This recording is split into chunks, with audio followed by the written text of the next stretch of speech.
जिनके पास लक्ष्य होता है उनके पास बहाने नहीं होते, और जिनके पास बहाने होते हैं उनके पास लक्ष्य नहीं होता।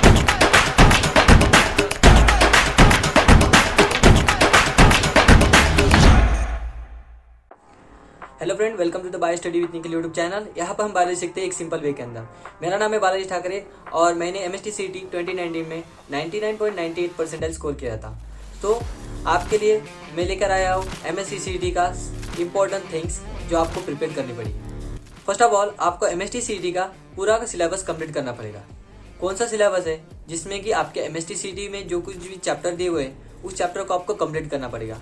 साथ ही साथ 11th में जो चैप्टर्स है थोड़े बहुत वो आपको दिए हुए हैं, वो आपको कंप्लीट करने पड़ेंगे।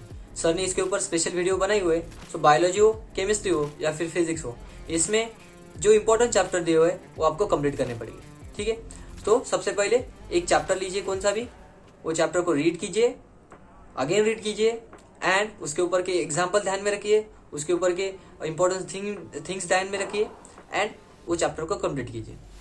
नेक्स्ट पॉइंट आता है MCQ की तैयारी। सो MCQ कैसे तैयार करें? आपको कौन से भी एक पब्लिकेशन की बुक ले लेनी पड़ेगी, सो कॉल से टारगेट पब्लिकेशन। आपने टारगेट पब्लिकेशन ली, अब इसको आप MCQ प्रैक्टिस करनी पड़ेगी। उससे सबसे पहले आपको उसके चैप्टर को रीड करना पड़ेगा। डायरेक्टली आप MCQ की तरफ ना बढ़िए। MCQ की तरफ बढ़ेंगे तो आपको कुछ भी याद नहीं आएगा, कुछ भी समझेगा नहीं कि क्या एग्जाम में आएगा, क्योंकि आप सिर्फ MCQ के ऊपर ही फोकस कर रहे हैं। उसके पीछे की जो थ्योरी है उसके ऊपर आपको पहले फोकस करना पड़ेगा। ठीक है, इम्पोर्टेंट थिंग है आपको कि थ्योरी कंप्लीट करनी पड़ेगी, उसके बाद MCQ की प्रैक्टिस के ऊपर बढ़ना पड़ेगा। ठीक है, आपने कौन सा भी चैप्टर चुन लिया, उसके ऊपर कि आपको MCQ प्रैक्टिस करनी है। तो सबसे पहले स्टार्ट किया आपने एक MCQ के साथ। MCQ को आप सॉल्व करते समय उसको सिर्फ गेस कीजिए, मतलब कि ठीक है इसका आंसर ये हो सकता है, एंड उस चीज़ को आप कंफर्म कीजिए कि यस ये मैंने रीड किया था और ये इसका आंसर यही है, और तभी के तभी आप उसका आंसर नहीं देखिए। एटलीस्ट 10 MCQ होने के बाद सभी 10 MCQ का आप आंसर देख लीजिए। इससे कि आपकी प्रैक्टिस हो जाएगी एंड आपको कॉन्फिडेंस आ जाएगा कि यस कि मुझे ये मैंने ये पढ़ा था, इस क्वेश्चन के ऊपर मुझे कॉन्फिडेंस है और इसका आंसर मैं दे सकता हूँ। ठीक है, तो आपको क्या करना है, MCQ को न उसके आंसर न देखते हुए सॉल्व करना है। ठीक है, ऐसे आप क्या करिए, एटलीस्ट दिन में एक चैप्टर के ऊपर प्रैक्टिस कीजिए, कौन सा भी हो, एक तो आइदर केमिस्ट्री और फिजिक्स अभी के लिए। अभी के लिए मतलब कि सपोज आपके लिए 1-2 मंथ बाकी है MST CET के एग्जाम के लिए, उससे पहले 1 मंथ में यही प्रैक्टिस कीजिए। बाद में आप एक मंथ में, और जो लास्ट मंथ है उसमें क्या कीजिए, दिन के तीनों सब्जेक्ट को लीजिए, बायोलॉजी, केमिस्ट्री एंड फिजिक्स। तीनों सब्जेक्ट को एक साथ लीजिए। ठीक है, ये हो गई आपकी MCQ की प्रैक्टिस। नेक्स्ट है पेपर प्रैक्टिस।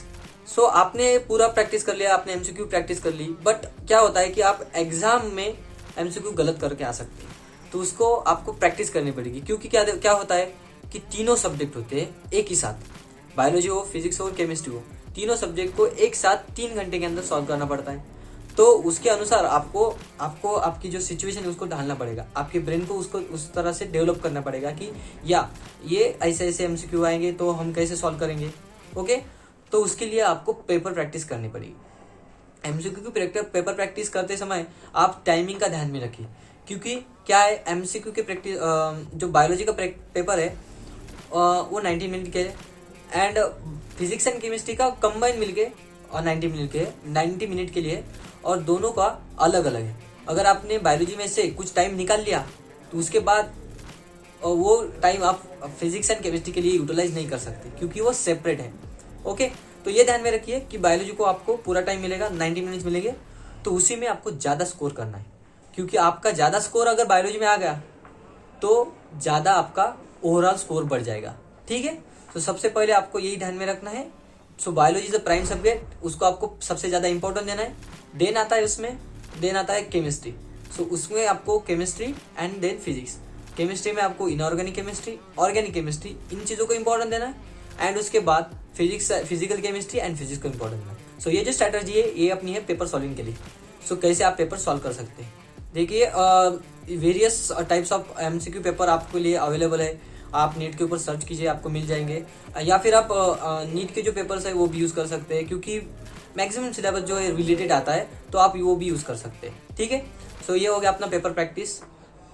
लास्ट थिंग है कि रीडिंग करने के बाद आपकी मिस्टेक जो है उसको वेरीफाई कीजिए कि कैसे। आप देख रही है, आपने एमसीक्यू सॉल्व किया, वो आपका एमसीक्यू गलत हो गया, तो ये चीज़ नोट करके रखिए कि कौन सी चीज़ मैंने की थी जिसके कारण ये एमसीक्यू गलत हो गया। क्या मेरा रीडिंग बराबर नहीं था, या फिर मेरा एमसीक्यू की प्रैक्टिस, एमसीक्यू लिखते समय उसका आंसर करना बराबर नहीं था। तो ये दो चीज़ें, या फिर आपका टाइमिंग कम हो गया, आपको टाइम नहीं मिला, ये चीज़ें आपको ध्यान में रखिए और इसको बाद में रेक्टिफाई कीजिए। तो ये जो मिस्टेक्स है, मिस्टेक्स को आप रेक्टिफाई करेंगे तो इसका आप बेनिफिशियल इसका आपको बेनिफिट हो जाएगा एंड आप अच्छा स्कोर कर पाएंगे। ये जो सभी इंपॉर्टेंट चीज़ें आपको ध्यान में रखनी है MSTCT की प्रिपरेशन के लिए।